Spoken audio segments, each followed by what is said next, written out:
There we go. Cool. Okay, so you guys are probably here for the spy talk. That's not happening. That's been changed a little bit. Get out while you can. If I was trolling dating sites, my girlfriend would probably be pissed at me, so that's not going to happen. So we're doing a little bit different of a talk here. This one is data everywhere, but no one stops to think. This is telling the vulnerability management story. The actual title of the talk came from a thing out of the Rime of the Ancient Mariner by Samuel Taylor Coleridge. You can't drink seawater, so water everywhere, not a drop to drink. You've got all this water around you and you can't drink anything, but it will kill you. So that sounds to me like a data lake. So you've got a whole bunch of data, but you can't actually do anything with it because you have no context. So the big data thing, everybody wants more logs. All the vendors are saying that they have more data, they have more details, more information. I don't think that's true. Anybody play WoW? Please tell me somebody got this reference. Thank you, at least one. So the more dots thing from one of the videos from WoW is basically the same idea that a lot of people are choosing to use for a lot of their tools that they're purchasing and paying a lot of millions of dollars for. They want more information, they want more dots, they want all this information into their system so that they can get more insight. The problem is that they're not getting that insight. They're not getting a whole lot, actually. So you end up with a lot of data and no intelligence. So what we need to do is we need to stop the dots. So we do need the information, we do need the logs, we do need the data. But we need actionable intelligence out of that data, or it's useless, basically. Has anybody been given a 1,000-page Nessus report? Anybody ever read through a 1,000-page Nessus report? No one, exactly. So basically, you want to respond to the person like, really? Really? This isn't doing anything. It's not providing anything. So to give you a little bit about who I am, I've been in IT since 1999. I've been in IT security, back in the day it used to be called IT security, since 2006. I'm SecureHolio on Twitter. I'm currently a global security manager for Jones Lang LaSalle. And if you want to know anything else, I'm sure you guys know how to OSINT. And why I should give this talk, or why I came up with this talk, my friends are here to help me, by the way. This was supposed to be a 25-minute talk. And when the spot opened up, they're like, hey, you need to extend this to 50 minutes. So I needed help. So a couple of my friends came along with, and they'll introduce themselves here in a second. The reason that I came up with this talk is because vulnerability management has been part of my job since about 2008. So I've been a vulnerability management specialist.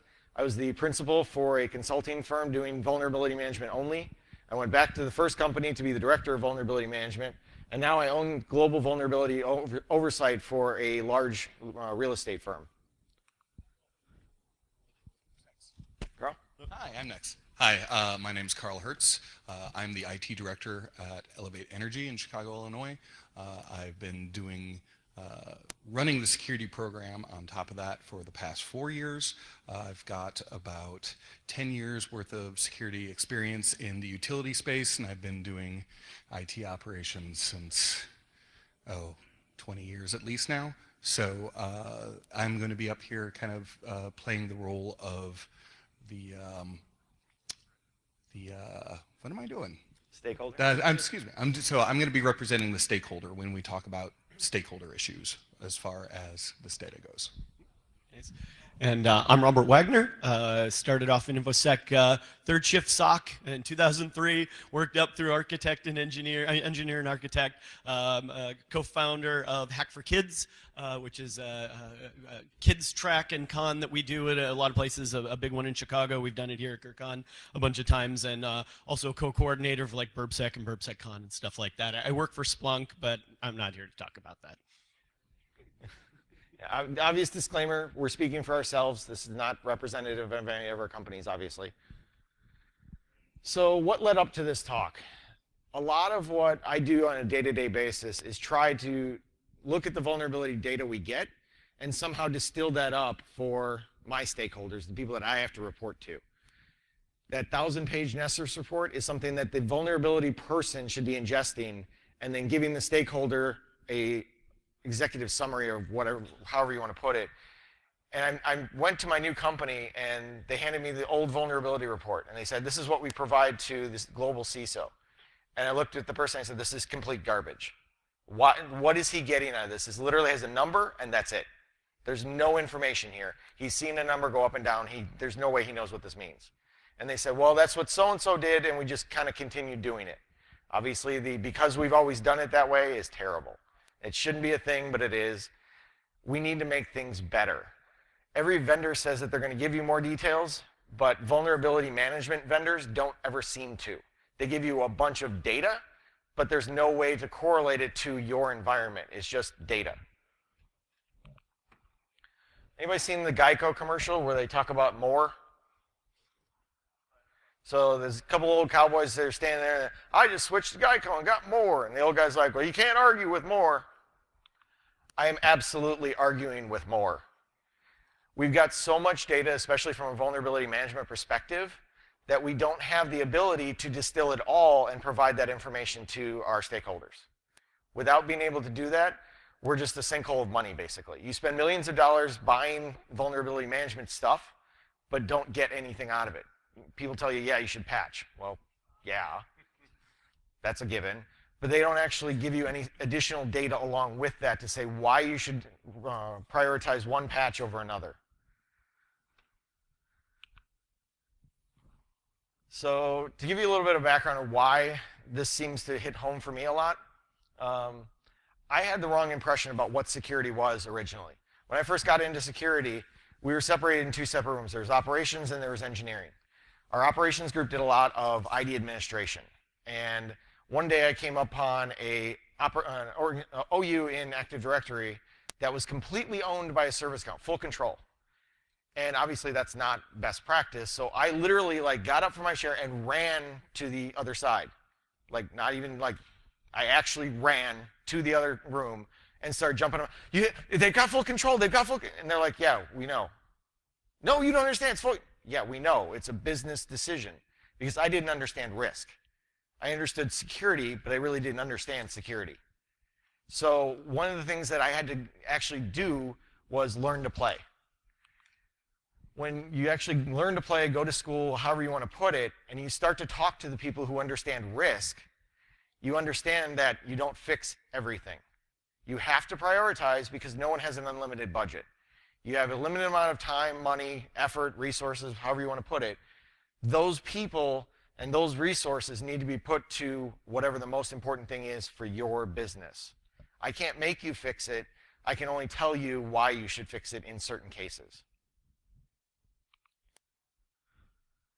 So I mentioned I did consulting.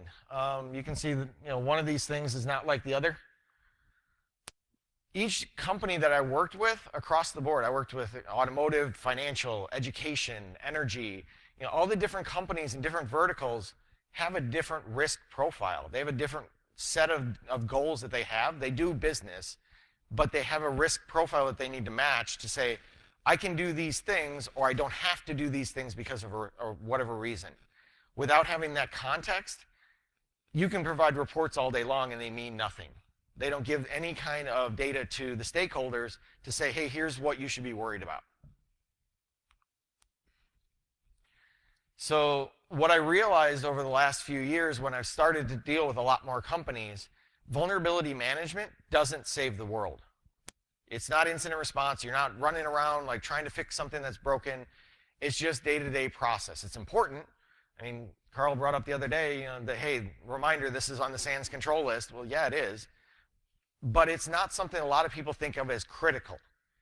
Because a lot of people think of incident response as, oh, I have to have this because when stuff breaks, we all say, what's the comment everybody makes? It's not if you get hacked, it's when. So everybody thinks, well, I need incident response. Vulnerability management can sit on the wayside for a while. But it's on the list, and it's actually higher than incident response because of the fact that everybody should be doing it. Nobody does it really well usually, but everybody should be doing it. Most of the time, your business doesn't need VM to do business. You make widgets, you sell services, whatever that is. The business makes money some other way. Unless you're Rapid7 or Qualys or whoever, you're not making money off of VM. I would argue that VM is table stakes. If you're not doing it, you're not playing. You're not at the big boy table. You're not, you know, in the game really. But if you're also not in the game, you're going to get beat up for your money in the casino parking lot. If you're not doing it, something is wrong and you need to fix it. It's foundational work, right? I mean, we all know that. It's explaining to the business why this becomes important to do this thing, especially like you mentioned the other day, when it knocked over the mainframe 15 years ago, and of course the guys that work on the mainframe are still in the org, and so everything's glacial, and they don't want to do that scan thing again because it ruined something 15 years ago. Exactly. So, like, you know, it's basically something that has to be done. So what makes it so hard, though, to condense that information into a report that the CISO, 1, is going to read, 2, is going to take seriously, and 3, is actually going to help you do something with it? Everybody that's done VM knows that when you give a report to someone, they kind of look at it and say, that's great, what do you want me to do about this? You get that from your engineers, you get that from your CISO, you get that from everybody.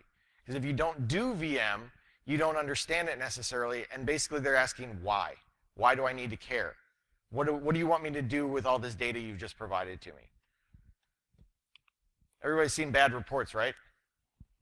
Anybody know why? And basically because everybody thinks that I know what's going on, right? I know what's important to my business. I've been in this company for X amount of years. I should be doing what I should be doing, and this, you know, here's the stuff that's important. You should just listen to me. They don't ask the stakeholders what the stakeholder cares about. If you don't ask, you don't know. You can't just assume.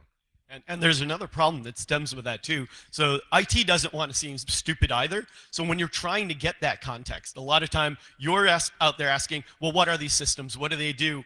And sometimes they don't know. And they don't want to actually admit that, right? They don't want to say, we don't know. So they give you like some vague answer and they're like, oh yeah, it does a thing. It's really important. You can't scan that. Right. Yeah, you end up with a lot of your financial systems. So someone's going to say, well, PeopleSoft is really important because that's our financials. Yeah, but do we know what servers they're on? Well, no. You need to talk to so-and-so for that. Okay. Well, what about this? Oh, well, you need to talk to so-and-so for that. So nobody actually has any sort of real business criticality matrix, really, to say, here's the stuff that if it goes south, we just basically go under. That's the stuff that we need to make that context. So when you start scanning your networks and you give them that report, you can say, and this stuff's really important because you've said this stuff is business critical. They need that context in order to do what they're supposed to do. And that person that you need to ask is whoever pays your bills. If you're an internal person, that's your CISO, that's your director, that's your, you know, whoever signs your check, basically. If you're on the stakeholder side, that should be you. But if it's a consultant, that's whoever is your sponsor at that company. That person should be giving you that data, or at least giving you how to get that data. I mean, Carl, have you run into this before? Like, has anybody asked you this, or? So yeah, so eat the mic. Thank you. So what this really comes down to is, does your company actually have security governance, right? Unless your executive officers, whether it's the CIO, CISO, CEO, is on board, they have zero awareness, zero care about security, other than we can't get hacked. You know, that's all they say. Well, we can't get hacked. Well, the odds are, as everyone knows, you're going to get hacked. What helps with that is if your organization has a board, that you get a sponsor on the board, because that's who the CEO has to report to. So the board member gets the CEO to understand, hey, you need to know what your security team is doing. And we're going to go a little bit more into what that is that you need to feed the CEO. But without that, the CEO, it doesn't matter even if you have the most excellent reports coming out of your vulnerability management system. If the CEO doesn't understand it, it doesn't matter how good of a writer you are, how good of a storyteller you are, there's not going to be good actionable results. And we'll get into a little bit more about how that relates to incident response here in a little bit. And on top of that, I mean, how many people have been in InfoSec that they've heard you got to tie it to business over and over again, right? And oftentimes we're the ones hearing that, right? We get that, but we're the hands-on keyboard most of the time. If the CISO isn't getting that information for you, you've got to start hacking the process, right? You've got to get, there was a guy from Tripwire once had a great suggestion. Let's take most of InfoSec and spend 6 months mapping out the critical apps within the organization, because nobody is freaking doing it. So what if we just went ahead and did it and said, here's the critical apps now. We know that these are the moneymakers in the org, and map that risk to something people can visualize. It's a great idea. No worries. So who in this room is an actual stakeholder? Who actually owns VM for your company? Like you're a CISO, a director, anything like that? Okay, we got 2, 1 in the back, 2, maybe 3. Okay, so yeah, exactly. So we want to have a conversation with you guys, because is this what you get for an executive summary? Is that what comes from your VM team or your VM analyst, your VM consultant? They spit out a report that says, hey, here's my executive summary.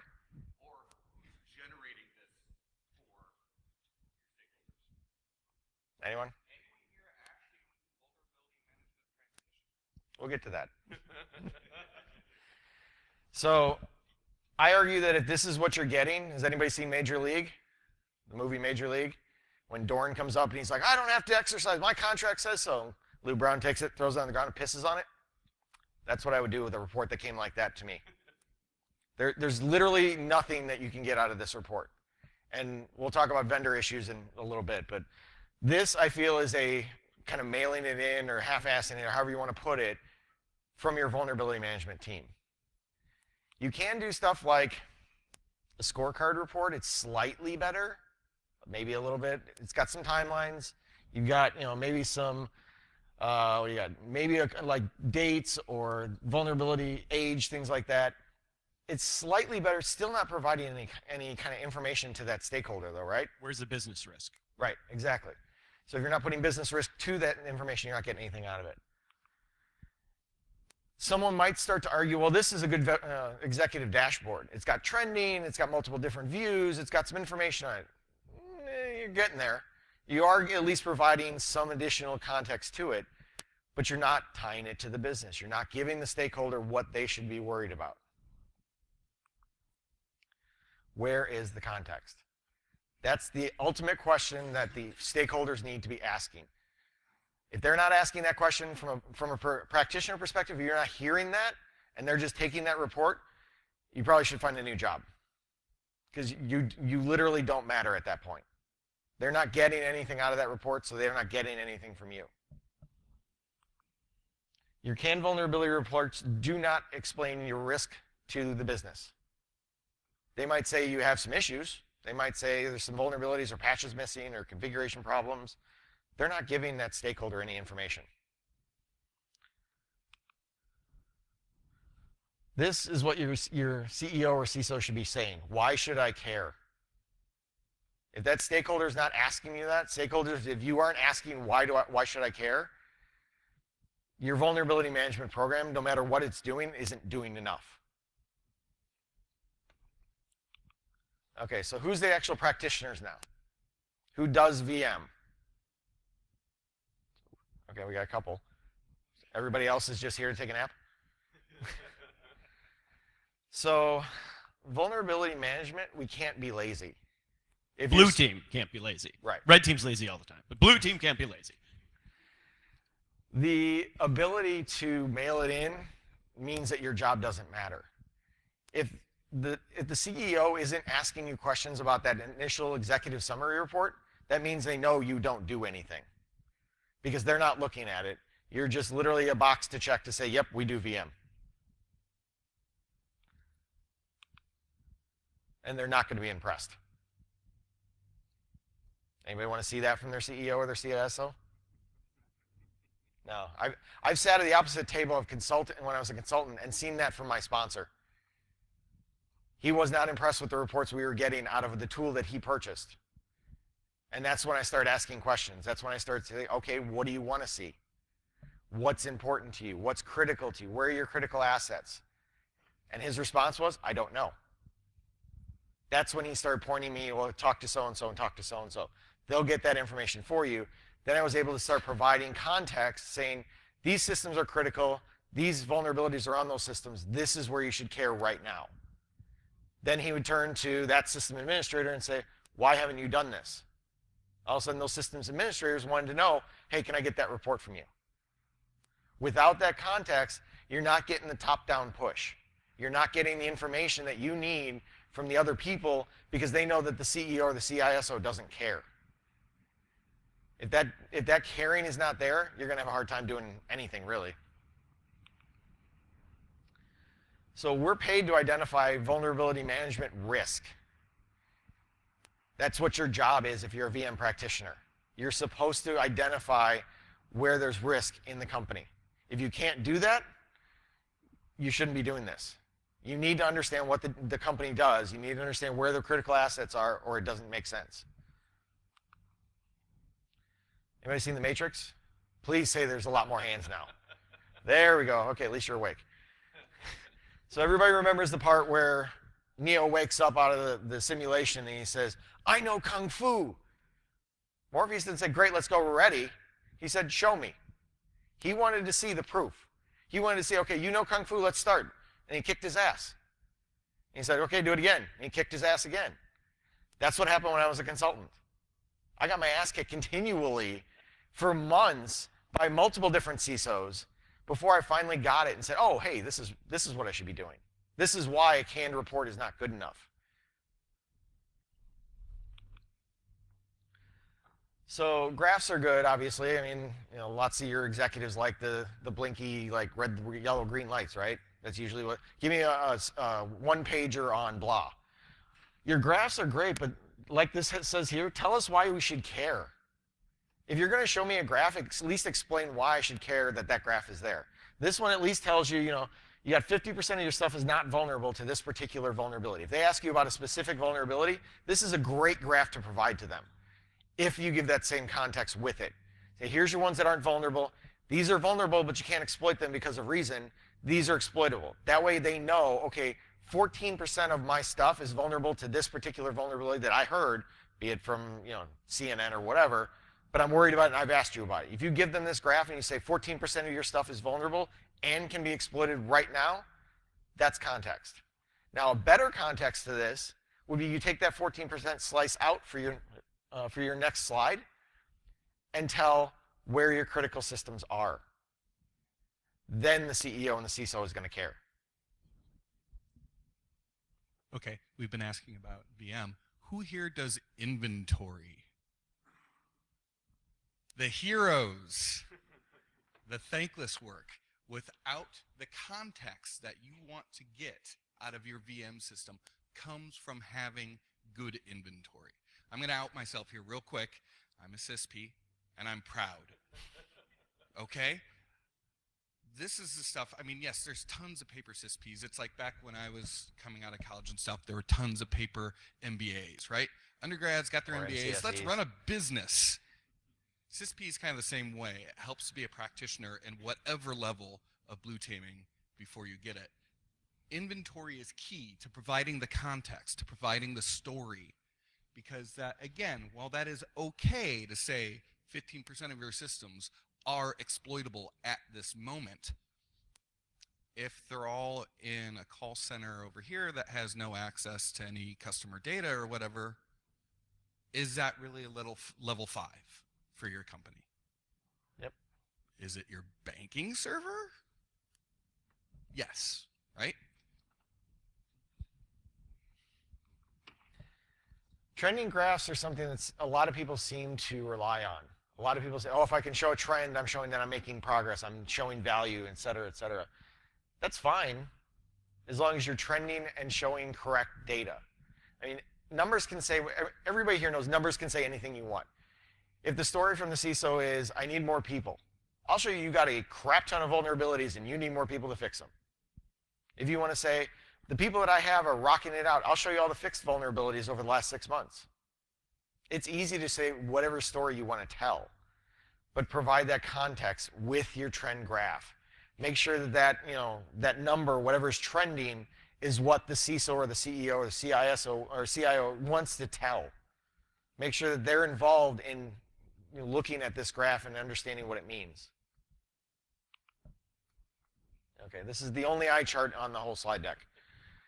So For the practitioners, this is what I think you guys need to look at if you're looking at trying to provide better data. Tell them what did you find and how did you find it, and validate those findings if they're questionable. A lot of times somebody's going to come back, is this truly vulnerable? Or should I really be worried about this? Or why should I really be worried about this?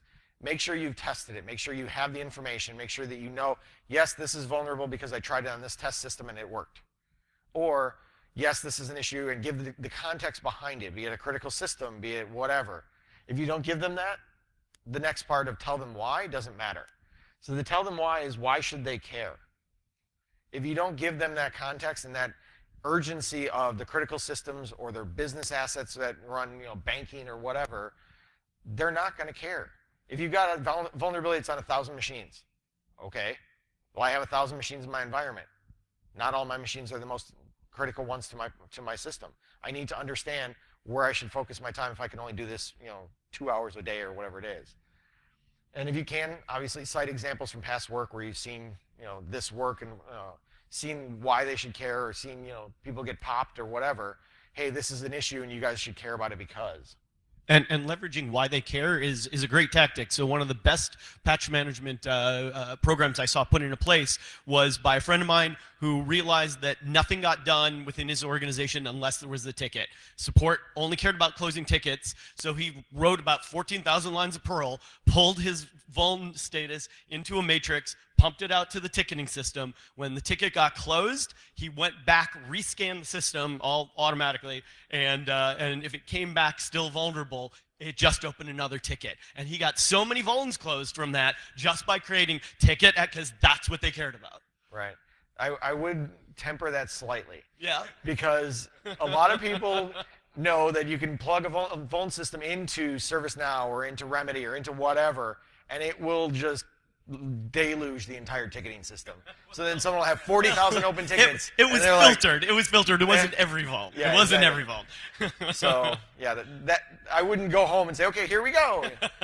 So, but yeah, that's definitely a good way of doing things. Yeah, right, yeah. Won't make any friends that way. Yeah, and then the tell me how can they fix those issues and what's the priority? The priority goes back to the context, but in order to make sure that when your CEO or your CISO turns to those systems admins and says, why aren't you fixing this? Make sure that you've also given them the context how to fix it. Give them the vendor link, give them the export from the KB from the vendor or the vulnerability scanning tool, and say, here you go, here's how you fix this as well.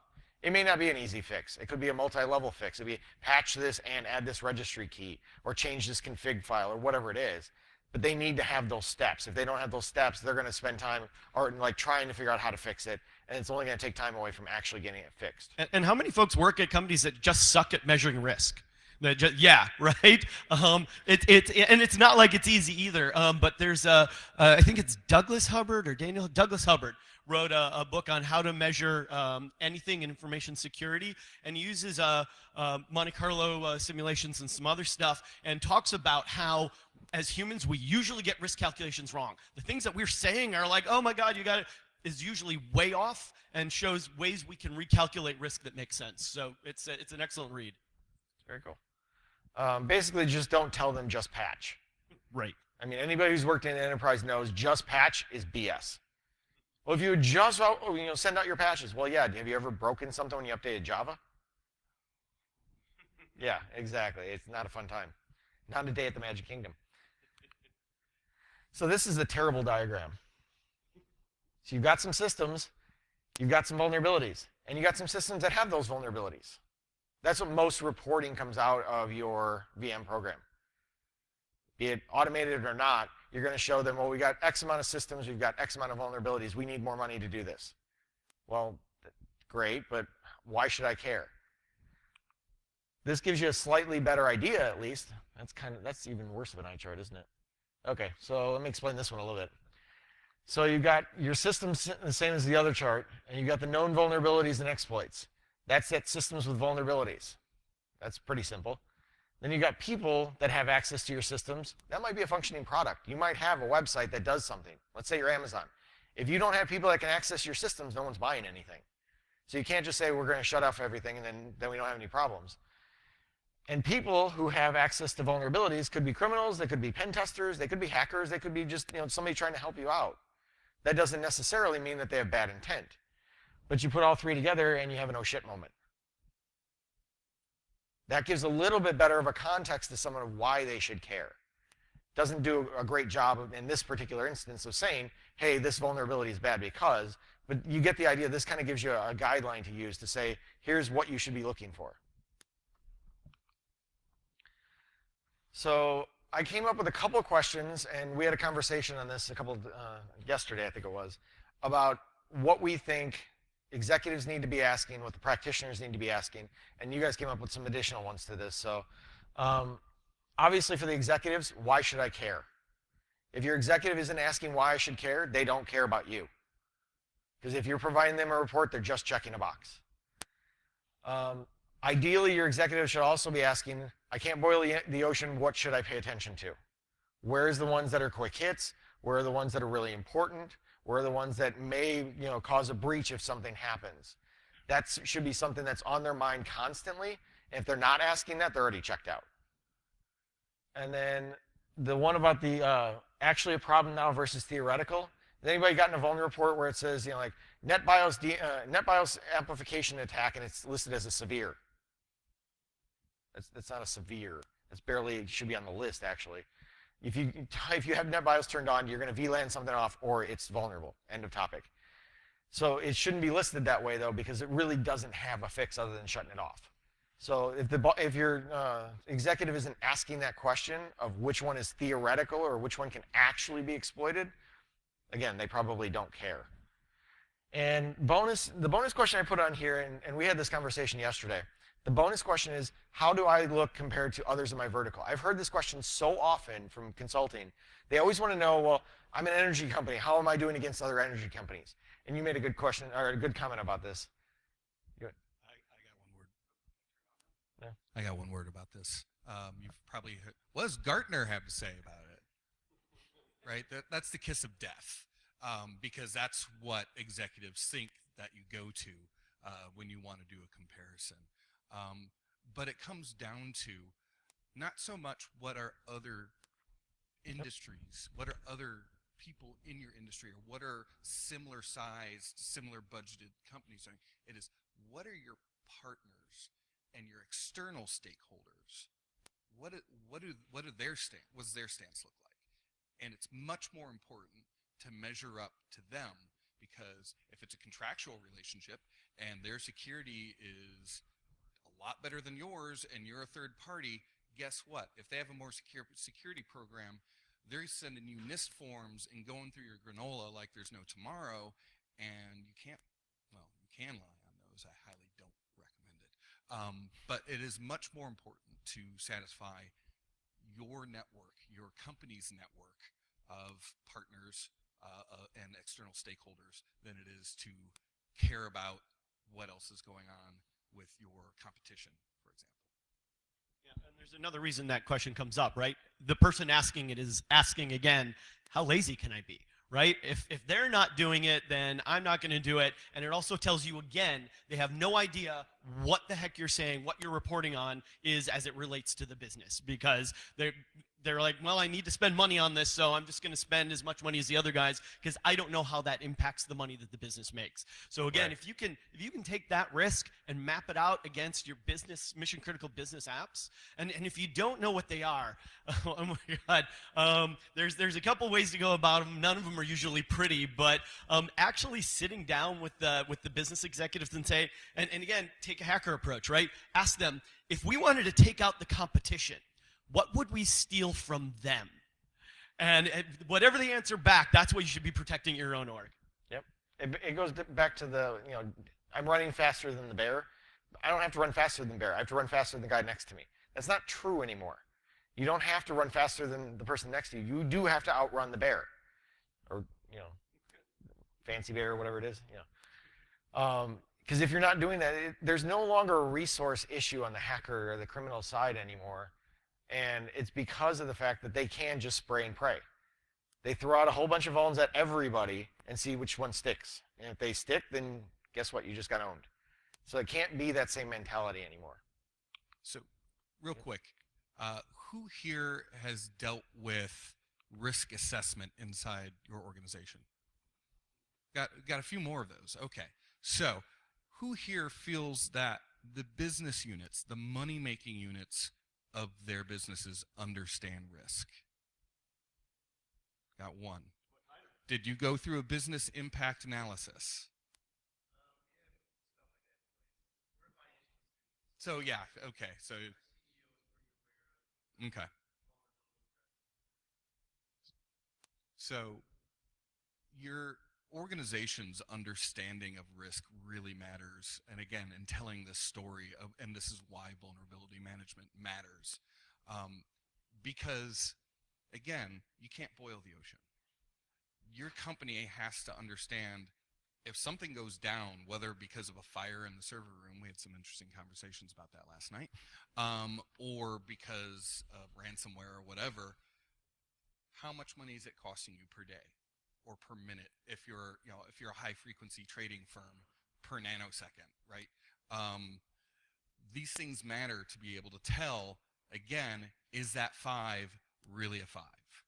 If you don't understand your risk and your organization's appetite for risk, because let's face it, a lot of orgs are not risk averse because they're too busy printing money.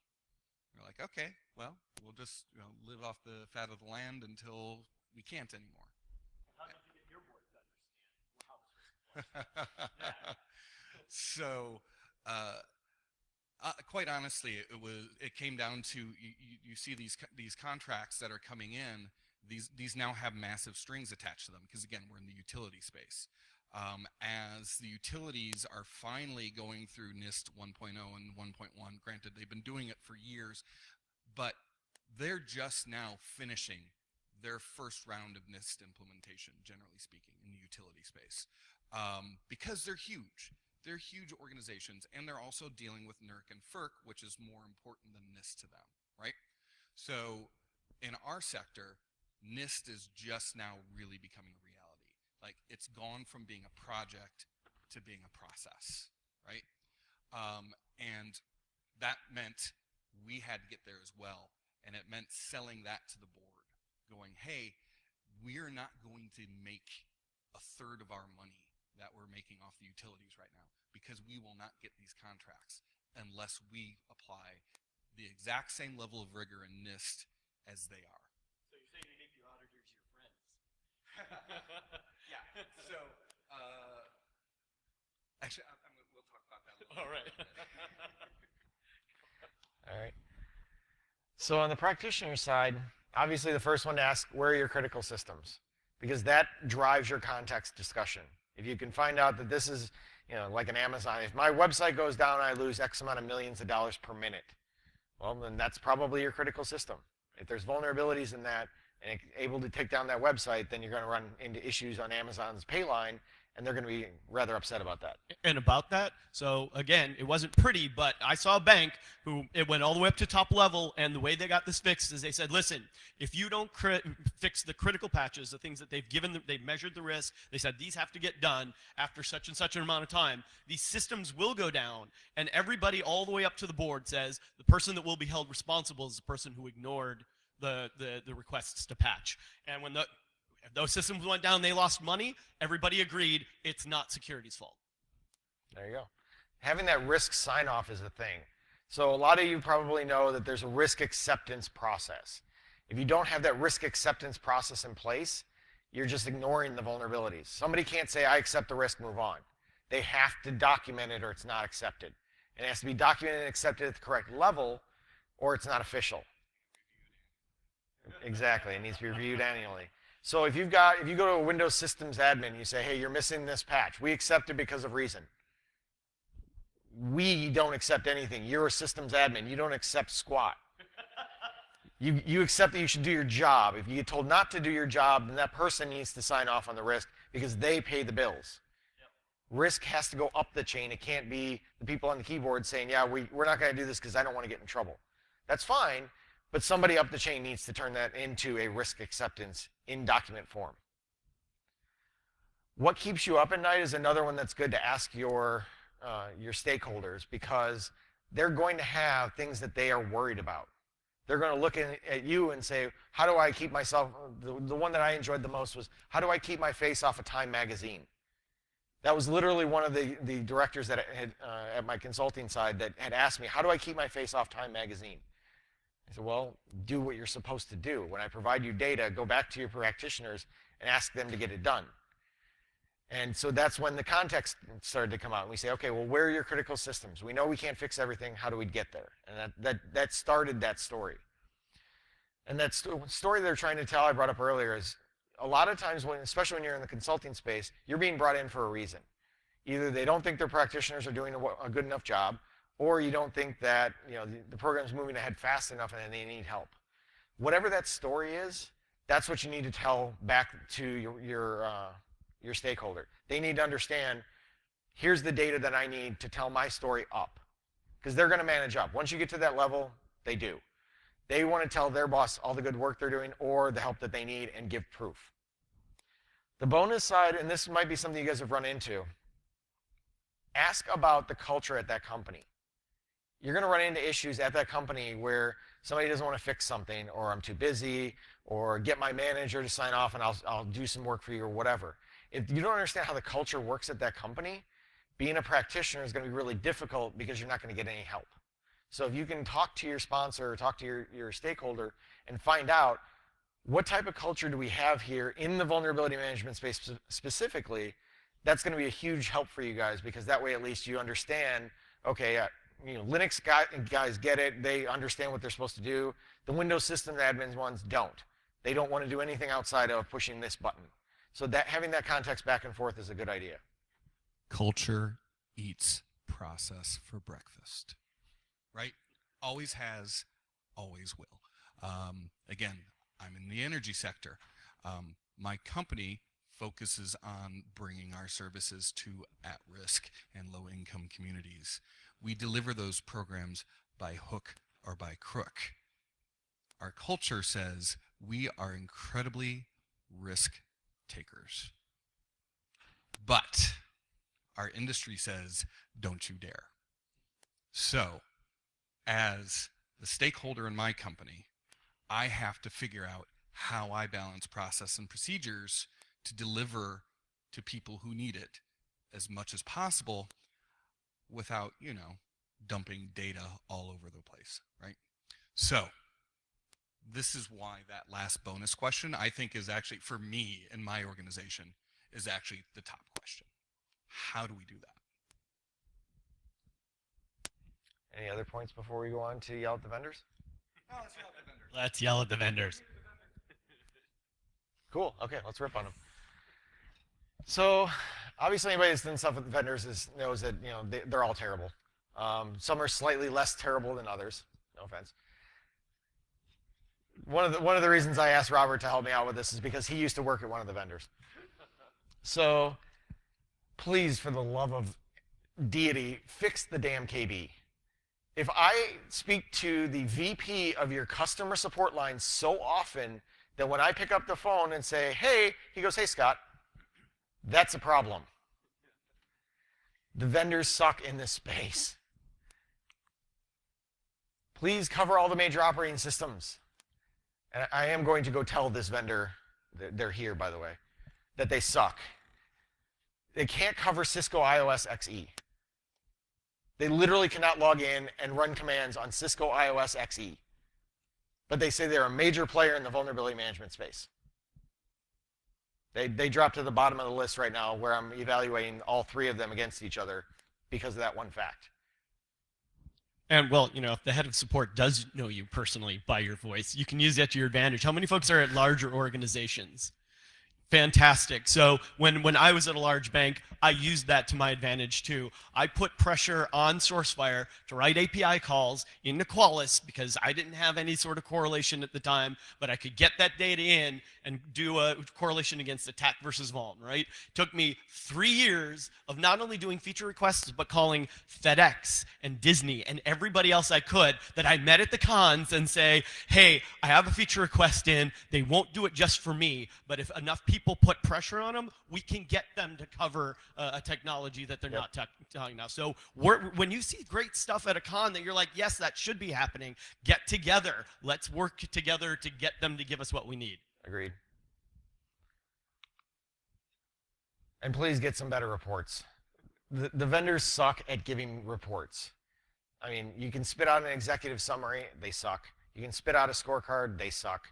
You need to get spreadsheets out of it to make your own report because they don't know how. Unfortunately, I've tried to get this in all three of the companies, and I keep getting, yeah, we're working on making this better. That's been 10 years. So, all right, anybody got questions? No, we're 10 minutes, so. Yeah, go ahead.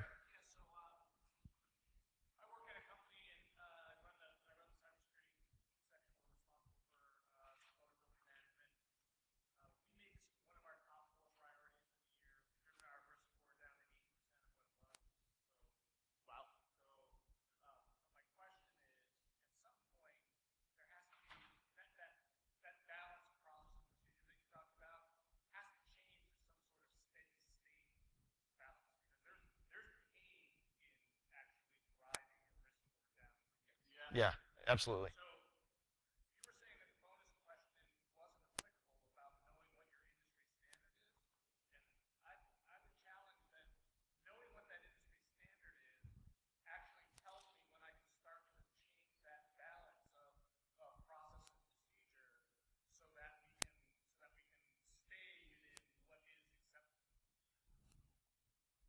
Yes. However, I wouldn't disagree with that statement. I would argue that understanding the impact to your own business from a financial standpoint, and we haven't even gone into incident response yet, right? So let me answer that with talking about it this way. Should we repeat the question? So yeah, for those who didn't hear the question was, he's stating that it is important for him to understand what the industry baseline is in his sector to get an idea of, hey, are we within a standard deviation of, I'm kind of putting words in your mouth now, of what the market is doing, what our sector is doing, etc. And so, yeah, and that balance. And for me, the way I look at it is that your company is different than the sector in that you are going to have most likely different business cases, right? If you're absolutely identical, I don't know what industry you're in, but very few industries are actually like monolithic, like everyone does everything the same way. Otherwise, we wouldn't have intellectual property that we try to protect, right? So what matters more, while yes, it is good to understand what your baseline is as an industry, what matters more is knowing how much you have available to put towards these resources. And what vulnerability management does, if you look at your big three, inventory, what do I got hardware-wise, what do I got software-wise, what do I have people-wise, right? You start there. Then you do your vulnerability management to reduce your attack surface area, right? As much as possible, because for the most part, no one's going to burn a 0-day on you because they can walk through the front door, right? Try to close all the windows, close as many front doors as you can. But then what that serves is the big daddy of incident response. The whole point of vulnerability management, from my standpoint, is to reduce the possibility or the frequency of having to kick in incident response. Incident response is when things become public. When things become public, you generally have no idea how to evaluate what the cost to your organization is going to be. From a reputation standpoint, from an actual dollar standpoint. Incident response in and of itself is usually also ridiculously expensive because you have to bring in outside people, outside counsel, insurance, etc., etc. You don't want to have to bring in your incident response team. The easiest way to not have to do incident response on a regular basis is practicing good hygiene in your vulnerability management. And that, again, starts with having good inventory. In addition, Nad, when I said that about what others in my industry are doing, I didn't mean not try to live up to NIST or not try to live up to FERC and NERC, but more like how, when people say, oh, well, other people in my industry are making sure they patch everything with this criticality in the CV or something like that. And most of the time that comes from polls, and they're usually lies. Right? It's usually something that somebody put together, probably a vendor, to say, oh, well, other people in your industry are spending this much money on this, you should too, right? If you're actually talking with your peers and getting real information from them, I think that's different. I think that's good information. But most of the time, even most CISOs, when they fill out those forms, they're lying. And I know because we were asked to lie to our board about how many vulns we had in an organization once so that they didn't have to be culpable for that. And your vulnerability management program is never a zero-sum game. At some point, you're going to hit your day-to-day, like, okay, patch comes out, X amount of days, we patch, okay, and it goes back to our baseline or whatever you want to call it. And the ones that are still there, in my opinion, basically you have to accept at some point and say it's more expensive to fix this than it's actually worth. Like, you can pull in a vulnerability as a severity 1, let's say, you can have 100 of them and it's going to do nothing. It might provide the attackers some information, but it's not actually going to get them in the door. So, like, to your point, you need to get to a point where you shut off the afterburners. And now you're just at a kind of a cruise speed where you're saying, okay, we're doing what we're supposed to. We check our process. We check our, that we're following it. We're at this level. Okay, now we're just going to stay here. Unless something changes drastically, yes, you will get to that point eventually. Now, a few companies have gotten there so far that I've seen. I haven't seen every company, obviously, but that's definitely something that I believe that you never get to that zero, hey, we fixed vulnerability management. So you definitely have a point there. So, does your company use Gartner or a similar? Okay, yeah. So having been at very large firms that rely on management on Gartner, again, I'm just gonna back up what Robert said. We're running out of time. A lot of it is saying what you want them to hear, because what happens is a member in your sector says, hey, what's everyone else doing about X? I'm specifically talking about presenting what the vulnerability risk score is driven by our vendor, by the software we have, and then having the board ask, well, okay, great, we finally understand what that means. Yeah. And then turning around and saying the very next question being,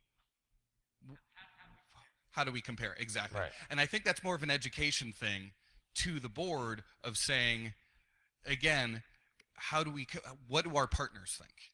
Right? That's, to me, more important is, rather than what my competition's doing, what do my customers say? Right? We're out of time. Yep. We can carry it on outside, but great questions. Thank you. Yeah. All right. Thanks.